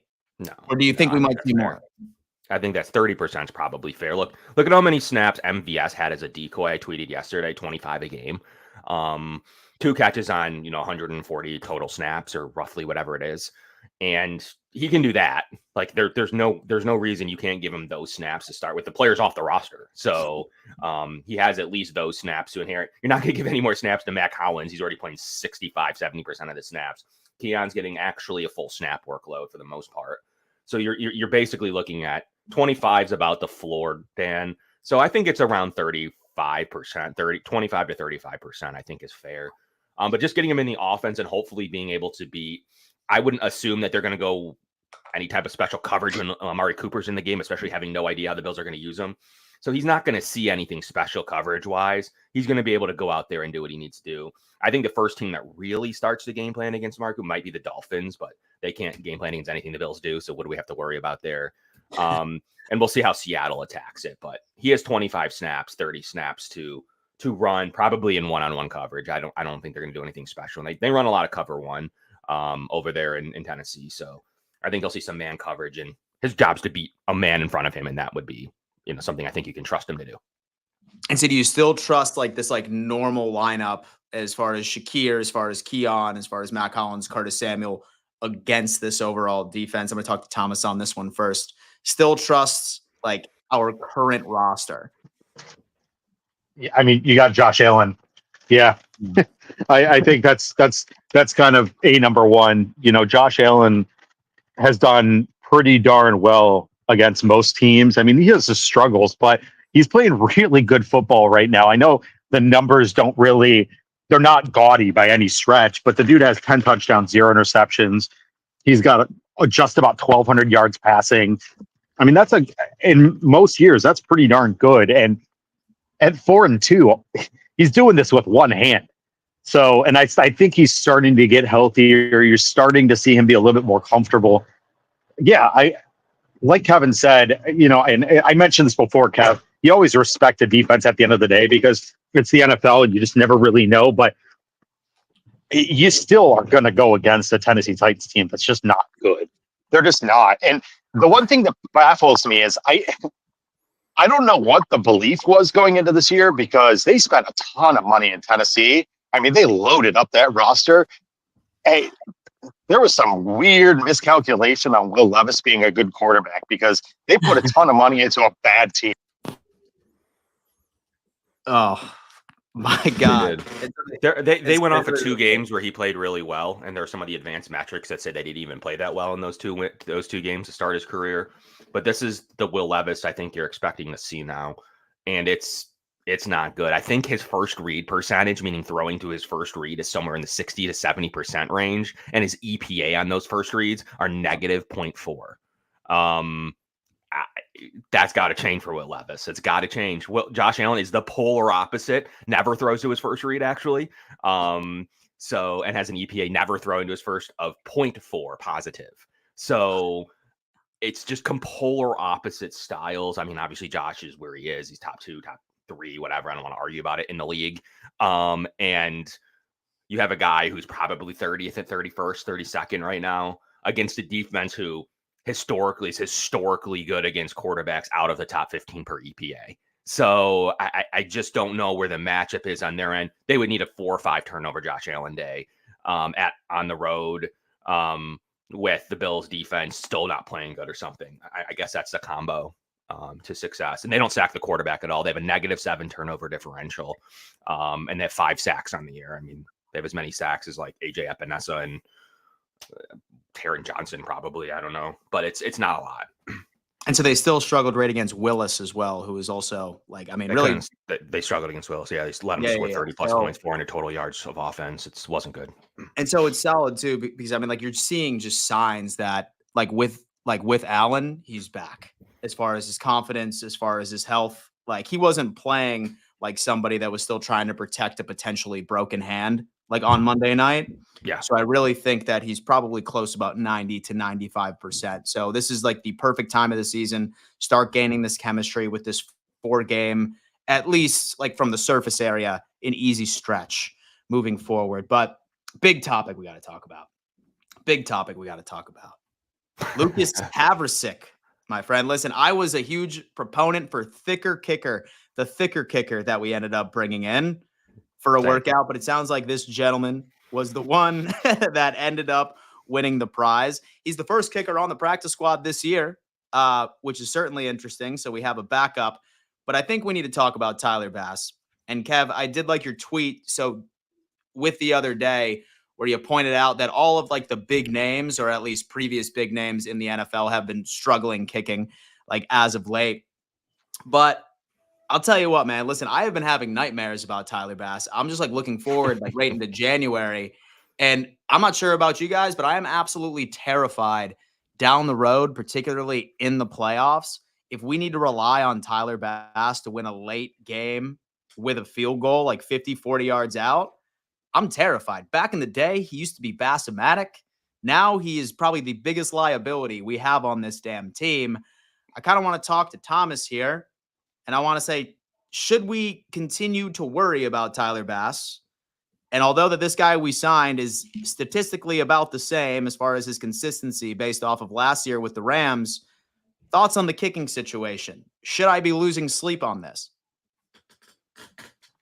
So I'm going to use a Bruce Nolan-ism. Bruce said this to me one time on my show. I love it. Kickers are good until they're not. And that's just the reality of the situation is where life and the cycle of Tyler Bass. Tyler Bass was a very good kicker for us. But that happened with Dan Carpenter too. And that happened with Steven Hauschka too. It happens with kickers all the time. And unfortunately, this is where we're at with Tyler Bass. And the problem is Tyler Bass in high leverage moments has not been good. And that's the biggest issue. That's what you're running into is Tyler Bass has had massive misses on massive misses on big kicks. I'm sounding like the sex worker, apparently. Yeah, you are a sex worker. It's yeah. real. It's confirmed. But no, I mean, statistics show that Tyler Bass is literally the worst kicker in the league right now. There are a lot of bad kickers and a lot of kickers that are struggling mightily this year. Like, Kevin will tell you that he's more the numbers guy. So I am concerned. Is it time to pull the rug out from underneath him? Maybe. Got it. Thoughts on this, Kev? Should we If be you- concerned about Tyler Bass? It's And like any stay other in? position, Dan. Like if you look into certain things, you'll find things you are worried about, and you'll find things that are like, it's not that bad. So like I think the ultimate problem is he's almost perfect in December and January. So I tweeted that out yesterday. So it's an interesting stat why he would struggle early on in seasons. But it's been a statistical anomaly. You have 4 or 5, which you would consider 4 of the top 7, based on my research, who have the same field goal percent. Although he is at the bottom, he's tied with guys like Myers and Jake Elliott. And, you're looking at, there's other big name kickers that people would probably take on this roster tomorrow that may or may not be an upgrade, like Justin Tucker, Jason Sanders, who's had big field goals against the Bills, all have similar struggles right now. So the number one thing I see that I think I disagree with over anything is like no one would take Tyler Bass. Absolutely false. If Tyler Bass was cut tomorrow, he'd be in for workouts and he'd be on a roster, probably in a South or West team in the next week or two. People are signing Lucas Haversick. He's got the same career numbers. He just hasn't missed a kick recently. So if you look at like the way that it works in terms of what's been interesting to me, he's 12 for 12 in a dome, 7 for 7 in a roof that can close or open based on the weather. So he's basically 19 for 19 when he's in an indoor environment. He's 23 for 25 against the West, AFC or NFC West, and he's 21 for 23 against the South. He's got some kicking issues. He can't play the wind. He struggles in certain elements for sure. It's Buffalo, New York. That's not going to work, though. But really where he struggled against the numbers, he's only 73% against the Dolphins and 75% against the East. So he's missing too many field goals in division games. That's what's happening right now. That's what the numbers would point to, and that would go to playing in New England, playing in Buffalo, and playing in MetLife, where you were there. Apparently has bothered him as well. Mhm. So those are some of the issues that you're seeing right now with Bass. And just like the He's most got the interesting, yips against the division, is what you're saying. he's got yips against the division, but it's Okay. it's the split stats are interesting. Like how good he's been in December and January is what the Bills are holding on to for 100%. Like they're holding on to the fact of like, well, when we go on these runs at the end of the year, he's a 95% kicker. So that's what they're saying. They're trying to get themselves to that. And also on top of it, the Bills, are they in position to eat another $7.8 million in dead cap space split between this year and next year? It's Yeah. up to you to determine if that is something you want to continue to see as dead cap space. Do you go with the sunk cost fallacy and say, he sucks, get rid of him, I don't care how much dead cap space he has, which you could be in that camp. Or you could say, like, we got to work through this because is Luker Haversick any better? Like, probably not over 15 kicks. Is he going to be much better? The goal is that you hope he is. But is he with $7.4 million of dead cap space better? That's really where you have to consider, like, well, there is a sunk cost fallacy, but really not, because you're adding to the sunk cost. It's not like you just gave him the contract and that's it, and you can get out of it. And then you're just like, all right, move on from this guy. He stinks. There's still another part of the sunk cost, and it's more dead cap space against a roster where you're trying to create cap space next year. So ultimately, it's a big decision from Bean, and Bean's going to sit there and say, there's 7 other kickers struggling. Somebody down south or in a dome is going to sign Tyler Bass literally tomorrow if he's released. And the fact that someone wouldn't trade for him is egregious. Like, people trade for bad backup DBs. They trade for really awful relief pitchers in baseball that they think they can fix the spin rate on, or quarterbacks that have already struggled that give you L's every time they come out of the tunnel. It's completely false to assume that a team that's in the middle of the pack or lower pack wouldn't say, let me take on that because you've already paid him his bonuses. Let me get him inside. Let me show you he's a 90% kicker, and I can focus on something else in the draft or next year. So it's a complete misconception because he's missed kicks in Buffalo that no one would take him. Every team and every coach thinks they're smarter than you. So ultimately, there's going to be a GM who would say, I will pay that. The Bills can trade him. I'm fine with that because that frees the dead cap space and no more complaints from Kevin. I just can't do the $7.5 million of dead cap space right now on a roster where you're trying to maybe sign Rasul Douglas. Maybe you bring back Amari Cooper. All of that is the cost of cutting Tyler Bass. It isn't just a sunk cost that you've already paid at this stage. So those are things to consider. If you go and release him, it's gotten bad. He misses 4 kicks against the Titans. And maybe that's the end of it. But ultimately, there's more cost involved that isn't necessarily sunk cost yet in terms of releasing the player. So I know he's been struggling. It's ultimately no different than a team that could trade for a guy they think that can get back on track, has shown to be good, and maybe needs a change of division or field scenery. Yeah. So basically what you're saying, so releasing Tyler Bass could potentially mean us not being able to re-sign Rasul or Amari Cooper next year. You're adding a ton of dead cap space on a player in a position you didn't expect to have to do that. Folks, a massive tidbit of information there, folks. So next time you start screaming in the air that you want Tyler Bass off of this team, ask yourself if you're willing to walk away from Rasul Douglas and or Amari Cooper. I feel like we're just going to have to hope that we don't give him as many opportunities for game-winning field goals, folks. That's what we're going to have to hope, that our offense is absolutely moving. Right. I feel like everybody has been putting this guy's name out there, which is pretty interesting. What about this guy? And so you know who it is? It's Rodrigo Blankenship. Oh, yeah, I can't see with the play button. Yeah, I'm used to his goggles, bro. Like, he doesn't have the goggles on. Yeah, dude, he doesn't have the goggles. He's almost whatever. I mean, look, I actually thought that was I thought that was Kyle Salagi from Cover One, to be honest with you. He thought that was the case. No, man, listen, he was an actual NFL player, which was pretty hysterical. And I mean, listen, he still got it. He still got it, folks. Definitely check out Rodrigo Blankenship on all social media. He's been looking We're getting desperate. We're getting desperate, man.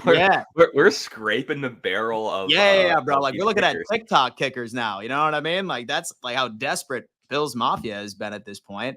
I mean, some crazy stuff, folks. Listen, I do want to give an opportunity for all of you to come on for a Q&A segment. All right. So what I'm going to do is I'm going to go ahead and put this StreamYard link in the live chat. And if you guys want to come on in, ask any of us a question or give a brief take, we're more than happy to knock that out for you. I just put the StreamYard link in the chat. I'm going to go on ahead and I'm going to pin it. All right. Beautiful. Beautiful. So go on ahead, hop on in. If you want to ask any of us a question about some Amari Cooper action, so the Tyler Bass situation, your final score prediction for the Tennessee Titans, we're here for you. All right. I want to make sure that I get to everybody. So make sure you're brief. I'd say about 2 to 3 minutes apiece, if that's the case. But right before we start letting people in, I do want to go on ahead and I do want to get some final score predictions and a hot take from all of our hosts, starting off with Thomas. Thomas, is this another baseball cap game for Josh Allen in the fourth? What's your final score prediction? Hot take. Talk to us. Yeah, if the Bills don't handle this game comfortably, I think it's because just some weird stuff would happen. I think this is a game they should be able to, with Ray Davis and James Cook, be effective. To be honest, I think this is like a 31-14 Bills win. I think they should be out in front. And I do think, could Josh halfway through the fourth be in a baseball cap? Yeah. I mean, this is not a very, like Kevin said, this is not a very good team. They're going to be going against a very, very smart defensive-minded head coach with 2 guys on their staff, their OC and their head coach, who have never called offensive plays before. So it's going to be a struggle. I think the Bills will come out on top. What you got, Kev? It's just they have a good receiving core who hasn't played very good. I like Tyler Boyd. I actually thought he could have been an option for the Bills this offseason over somebody like Curtis Samuel or MVS. The Bills obviously felt sufficient with their slot snaps when it comes to Khalil Shakir and obviously Dalton Kincaid. They felt like the slot was pretty much covered. They passed on a majority of slot receivers that I would have liked to see. But Calvin Ridley's a guy that's beaten the Bills and knows how to beat zone coverage. He did it again in London for Jacksonville in the past. So they do have some talented receivers. They don't have a quarterback that can get him the ball. He's poor. It's up to 80. Sorry, I looked up the stat, 80% to his first read with a negative 0.3-ish EPA. It's just not good. You can't go first read against this kind of defense. You will throw interceptions. That is the number one rule against playing against a Sean McDermott defense. They're going to have to run the ball extremely well and hope for at least 2 Josh Allen turnovers to even have some sort of one-score game in there. But honestly, I think that defense is going to go on a run of not being the number 1 yardage defense very, very soon. It probably starts in Buffalo. I think they're probably a little more talented than Jacksonville all around, but I still have the Bills winning by 14 points. It's not going to be the blowout. I think the Bills are going to try to do one of these games where they run it down their throats. They try to get out of there and get ready for Seattle and Miami. Ultimately, it comes down to if Will Levis turns the ball over, the Bills are winning by 28. If it plays smarter and they just try to run all game, which they should do, like they should literally, if they have to punt, they have to punt. But if they run all game, that's probably the way to success, to at least have some sort of a 14-point loss for them. And I think that's that's what Nick Holtz and Brian Callahan are going to do, running the ball with Tony Pollard. They don't have Tajay Spears, a guy that I do like a lot, but he's not going to be healthy in this game. So they're going to have one running back. They're going to run Tony Pollard as much as possible, try to get the Bills at maybe a play action 20-yard down the field at one point to one of those receivers. That's a path to success for the Titans, but I got a 14-point victory. And that's probably where I'm willing to 27-13 is where I'm willing to sit in this game. But turnovers either way can start to alter that score prediction. But I think that's the most likely-ish type of scenario. I don't know that the Bills need to break 30 or will break 30. I think that the Titans will try to shorten the game. And so I guarantee you that Will Levis will throw 2 picks on Sunday, and I cannot wait to see it. Guys, listen, we have the call-in segment starting right now. Do not be shy. The StreamYard link is pinned at the top of the chat. Feel free to come on in and ask us a question as we welcome in our first caller. Dwayne, what's up, man? What's up, guys? First off, to our special guest, thanks for coming on. I'm Dan's little backup man backstage, helping him everywhere I can. So it's an honor to see both of you on here. He's the mod king. What you got for us today, bro? First and foremost, I respect you guys' opinion, but I disagree with your opinion on the kicker, only because this isn't a position where you have to make adjustments on the fly with wide receivers coming at you like as a safety. This isn't a situation where you got a quarterback coming at you and you're having to make adjustments as, say, a wide receiver. This is a guy that's a kicker to do one job. He knows his job. He knows how to make adjustments. And he's missing extra points, not in feet, not just by a little bit, but in yards. And that's scary. I've told Dan since the beginning of the year that this dude could cost us a playoff game. So I ask you guys just a simple question. What is the value of a few $1 million to potentially losing a playoff game when you're talking about games that come down to points or a point? And I'd like to listen to either one of your answers on that. Yeah. So I'll start off with this. I think that his cap harm that is included to it makes him have a massive metaphorical leash. I think that we 1,010% will make a move. Say, for example, this trends in the wrong direction. Like, this is way more consistent. Like Kevin said, that if he stays the same, where he's like locked down in December, like he's solid in December, he's solid in November, I think we'll roll the dice. But if we start seeing like one miss per week or one miss every other week, that's when I think they're going to pull that damn leash far, far away, if that makes sense. Kev, what do you got on that? Yeah, so you have a couple options, right? The options aren't just cut him or suffer through. There is something the Bills could entertain that does a little bit of both, right? So if he struggles, depending on the struggle level, if you still feel like you need to replace him shortly, you can just call him up from the practice squad and inactivate Tyler Bass, so you don't have the cap implicate. The Brandon Beane is thinking about the cap implications.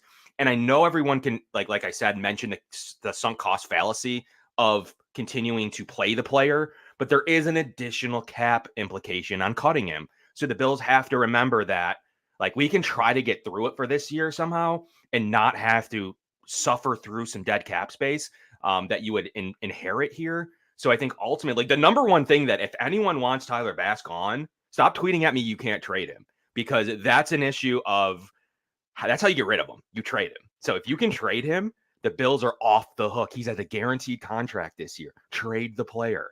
Stop telling me you can't trade him. You can. You can just like you can trade a bad relief pitcher who's throwing meatballs in the 8th inning and losing you World Series games or playoff games in baseball. You need to remember that. You can trade him. There's no reason to tweet at me you can't. You can. Like there's enough bad kickers in this league. Somebody in a dome, somebody down south will say the numbers I just pulled and say he's actually pretty good down here. Like let's see if we can make an adjustment, or him not playing in Buffalo or New England or New York every single week will make a difference. And we can work on that. He'll still have his confidence back. He's in a new change of scenery. That's the kind of thing you're looking for. But in terms of the Buffalo Bills, you can elevate that kicker for the limited amount of money, whatever the game day elevation cost is like for whatever minimum salary for 1 week is, call it $80K. That's the way to do it for right now. And maybe put some pressure on him and activate him a week, see how that goes. I said on my own show, maybe play the kicker for 3 weeks. And if he does outshine Bass, then you can make your determination and try your best to trade him during those 3 weeks. The number one thing you can do, though, is see against a bad opponent and what looks like good weather this week. See if he can make some kicks against the Titans. Maybe then take some phone calls on him and be like, he's all right. There's no issues. Like, there's no use bashing the player right now because he cost your team too much dead cap cutting him. And, like, let's try to get him out the door so we can save that draft cap, or excuse me, that cap capital, as well as potentially get a little bit of a late round pick, and then maybe then still elevate a kicker or sign a kicker or really have some freedom at that point. But saying you can't trade him doesn't help anybody. Like you can trade anybody. Like that's true. The Bills trade Russell Bodine. Like, so I don't want to hear like you can't trade like Tyler. You certainly can. He has really good film in the past. And I pulled some metrics, as I mentioned. He has an EPA in 2022, was one of the best in the league. Like you can trade somebody that has had success like that in the past. Just because he's missed kicks recently doesn't mean that somebody's not going to be interested. So if you want him gone, here's my final rant over. Accept the ability to trade him and not be like, no one's going to ever take him. What are you talking about? There are plenty of teams that are rolling out Matthew Wright and looking at Cade York, who's never made a field goal in his life. So like even Lucas Haversick, like the Bills are hoping he's better, but that's the kind of player you're signing right now. So there are definitely teams down south, out west, in domes, in one of those areas who will absolutely take a chance on Bass, who is pretty decent from 50 plus. He's actually okay there. So there's going to be a team that's willing to if you caught him, he would have 4 workouts. That's what it is. So what you got on that, Thomas? I'm sorry. Go ahead, Thomas. Kevin covered it pretty seamlessly. Yeah. No, you're good. No worries. And good question, by the way. It's a tough situation. I mean, the reality is Tyler Bass in his best moments has been one of the most prolific kickers for the Bills, but also in the Bills' history. I mean, he was trending in a direction to be one of the best statistical kickers the Bills had. He's had some bad runs. And the tough thing is, and Kevin can tell you this, special teamers, kickers, punters, they're a weird group, bro. Like, they're a real weird group. And they're their actual regiment on a game day basis is strange. They're notorious for being a little off, a little weird. So much mental in being a kicker. So much. Yeah, there's a lot going on there. So, I mean, the big part about it is you better hope, and I've said this, I'm going to parallel this to Sean McDermott. You better hope whoever you're bringing in is better. Like, you better hope, because there are times, and you've seen this in the past with other kickers, where they've had bad runs, and then they've come out of it, and then they've gotten back to being what they were before. And we've also seen the Bills jettison some pretty damn good kickers in the past for other kickers. Namely McLaughlin. Say that we've carried 2 kickers in the past too. This very team in the past has carried 2 kickers at once. Those were specialty though. That was, I mean, you had Jordan Gay. Yeah. Yeah, you had a kickoff specialist in Jordan Gay a while back. We had Chase McLaughlin for a while, which was kind of bad that we ever got rid of him because he's obviously really talented now. And then kind of a mistake. And Kevin, who's the kicker from, is it Washington, I believe? Do they still have him? There was one that the Bills had that's turned out to be a pretty darn good kicker, too. He drafted Hopkins, who's got a contract in Cleveland. Dustin Hopkins, that's who it is. Thank you. Yep. So, I mean, it's a tough situation. I mean, you can go one of many ways. I am, would I love to see them, replace Tyler Bass with an all-pro kicker? Yeah, sure. But like I told Dan earlier about Amari Cooper, these things aren't falling from the sky. Like, good teams don't get rid of their kickers because they need them, right? So, like, who are you replacing him with? Yeah, a guy that maybe is a percentage or two better in certain places, but probably 10% worse in others. Like, you just gotta, sometimes you gotta take your licks with this stuff. You just hope that in those big moments that Tyler can clean it up. And the other part about it is Tyler's miss, that wide left miss he had, was blocked this past week. I took a look at some pretty in-depth video, and you can literally see the defender's right paw. Guy's pinky, actually. Yeah, that's what made it jettison pretty hard to the left. So, I mean, at the end of the day, Tyler Bass has been a pretty clutch kicker for the Bills. He's had a rough year. I'm hoping he can clean it up. I hope I don't have to eat my words and become, categorically wrong.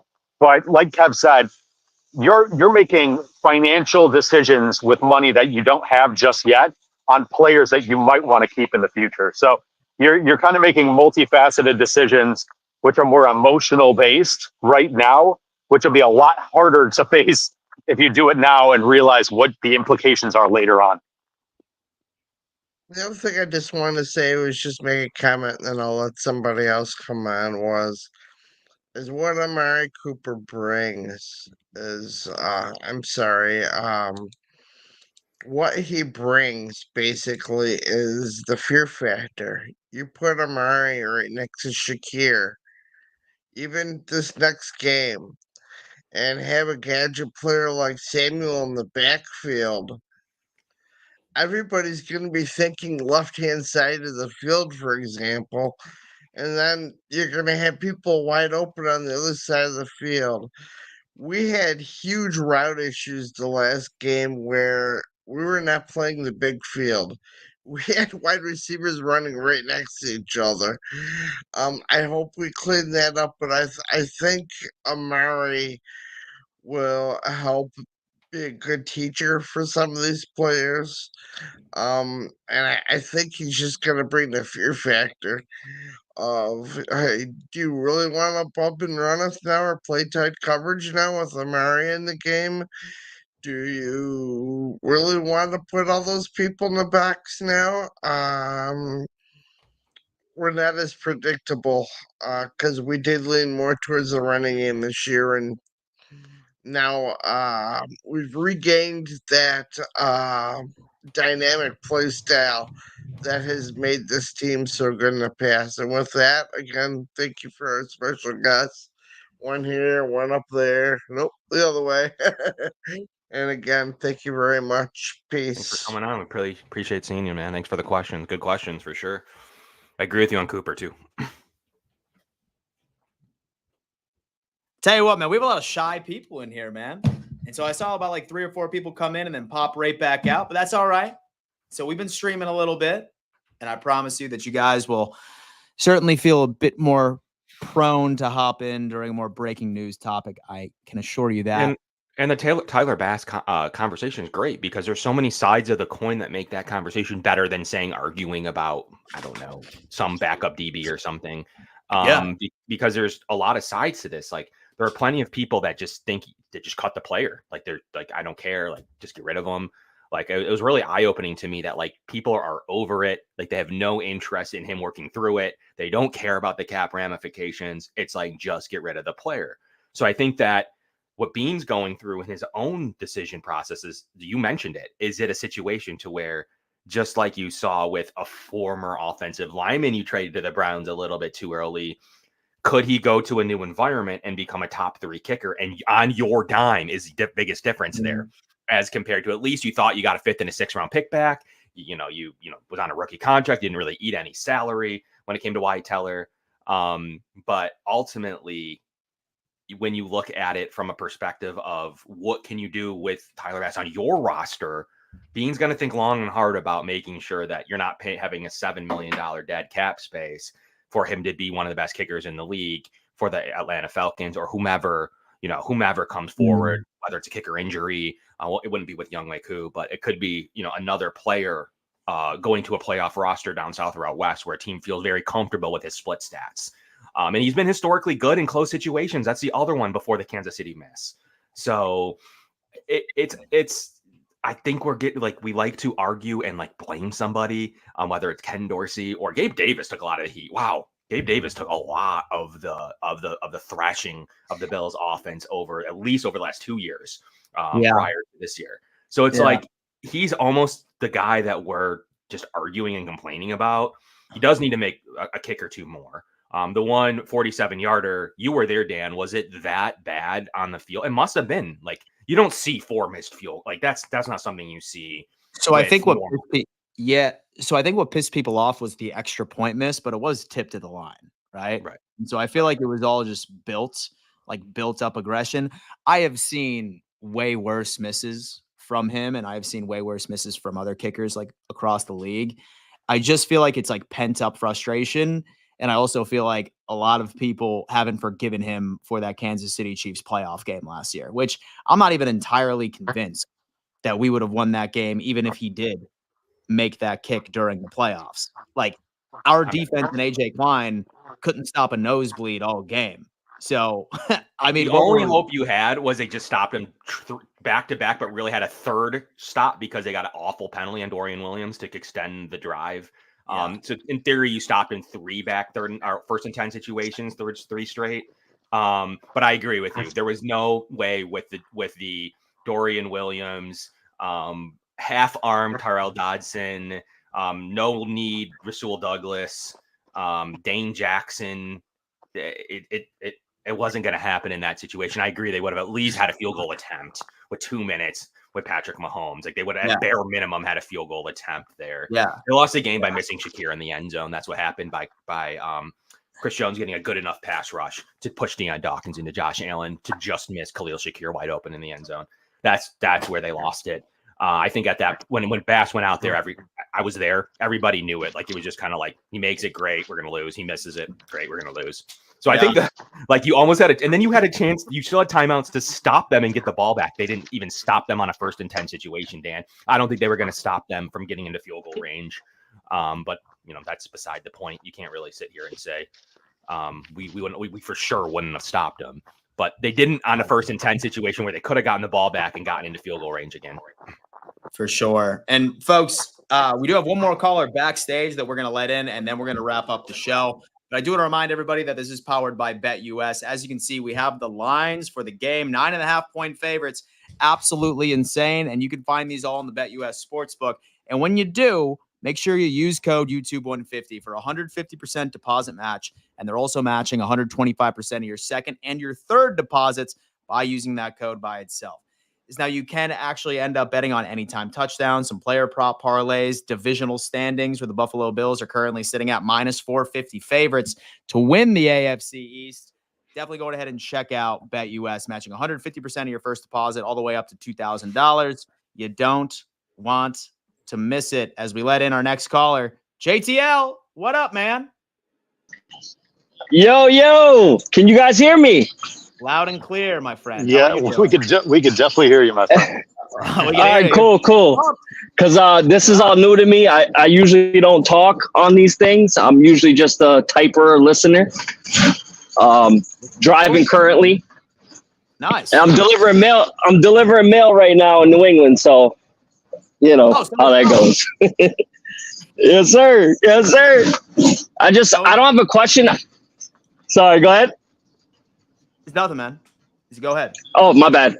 I just wanted to say how much I love you boys and I appreciate what you guys do. And thanks, man. Just very thankful, man. You guys, I never miss a stream, and I appreciate what y'all do, man. I'm huge fans of both yours, and I'm probably one of the names that you see in the chat usually. So I just wanted to give you guys a shout out, and I appreciate what y'all do. And been a Bills fan since '89, man. I love y'all. That's my guy, man. What do you think about that Amari Cooper pickup, man? What are your thoughts on that? You excited or what's up?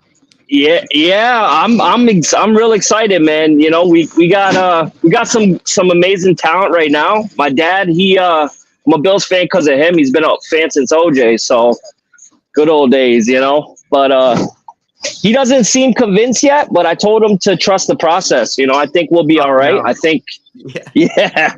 yeah, we've been through the woes, as you know. You know. Yeah. Absolutely. But man. yeah, man, it's good to get on here and just so you guys can hear me and I can hear y'all. You know, this is incredible. I appreciate you guys. Yeah, for sure, man. Listen, we're going to start incorporating some more call-in segments on this show, and hopefully some more people won't be so shy next time. We'll have a bit more in here. But thank you so much, my friend. You're welcome to Yes, call sir. in at any time, bro. See Love you, soon. boys, and go Bills. Let's go Bills. Absolutely. Thanks for coming on, man. Appreciate you seeing you. That was a nice call-in. That was a nice call-in. But, folks, I'm going to tell you what. So we are approaching to the 2-hour mark right now. I think it's about time that I go on a walk, make myself some lunch, recoup until BetUS TV's The Huddle. But I do want to go around the panel real fast, have everyone say their goodbyes before we send you off. Starting off with Thomas, what you got for the people and farewells? Oh man, I'm just glad to be back doing this with you guys. It's been a hot minute not being able to talk it out. Also nice to hear from another mailman out there. That's exciting. But hey, you know, lots coming up down the pipeline. If you guys don't follow me on Twitter, I'm currently giving away an Amari Cooper jersey. So feel free to hit me over there at the Thomas DeLoss. You can hit that. It's on my pinned tweet. You can see it right there. But other than that, guys, this should be a good weekend for the Bills and Bills fans alike. And like Dan said, make sure to hit me with a subscribe on my YouTube channel at Charge Buffalo. Should be getting some content now that I've settled down with dad life stuff. He's good. He's good. And there is his X account, folks. Certainly go on ahead and follow him at the Thomas DeLouse. Hook it up, man. Kevin, what do you got, man? Streaming all the time, man. You know me, always on something else. And you can find me and my show last night. It's still live. It's still up there. You can, watch it on demand. The Going Deep Buffalo show. Obviously, I'm on Wednesdays. You can find me at 8:00. Different guests. We had a Cleveland guest yesterday talking about Cooper and what he saw from inside the team, as well as we talk a little Titans and a lot of different scenarios with the Bills roster yesterday. But you can catch me. We'll be doing some AFC smack talk every Monday. You can catch me around SmackDown, tweeting something that you find useless when some charter graph that you may not find as interesting as I do. But there's a lot of nuance to football, and there's a lot of ways to look through that are just beyond like, did the tight end catch the ball or not? There's a lot of ways that you can actually look through some data and think about these decisions. And in our case today, Tyler Bass discussion of what do the Bills do with $7.4 million of dead cap? What's the decision? You're right. There's the comment of what do you do? Do you trade a playoff loss for it? I don't know. That's for Brandon Beane to make that determination. But that's no guarantee because you cut him that Lucas Haversick is going to come in and make that same field goal. So don't forget that. There is a sunk cost fallacy, but there's also a fallacy of assuming the next guy is going to outproduce the old guy. So it can go both ways. And now you have a $7.4 million dead cap space with the same result. So that's always something to consider when you're thinking about these moments, and try to think about it outside of just the missed field goals against the Jets. Think about it from a whole perspective. That's what I try to do when I make these determinations on what the Bills should do. But Tyler Bass is getting close to a situation to where they need to do something. Folks, you heard it here first. Let's relax on the Tyler Bass situation. Ask yourself at what cost. That is the overall takeaway from today. And as far as my prediction for the Buffalo Bills and the Tennessee Titans, I have us winning 28-13. I see it being a game that we should win. First home game after a long road stretch. I'm feeling pretty damn confident. But folks, do me a favor, smash that like button, subscribe to the channel. Thank you so much for 27,000 subscribers last night. We'll see you a little later this afternoon as we unpack even more stuff about your favorite team in the AFC East. See you next time.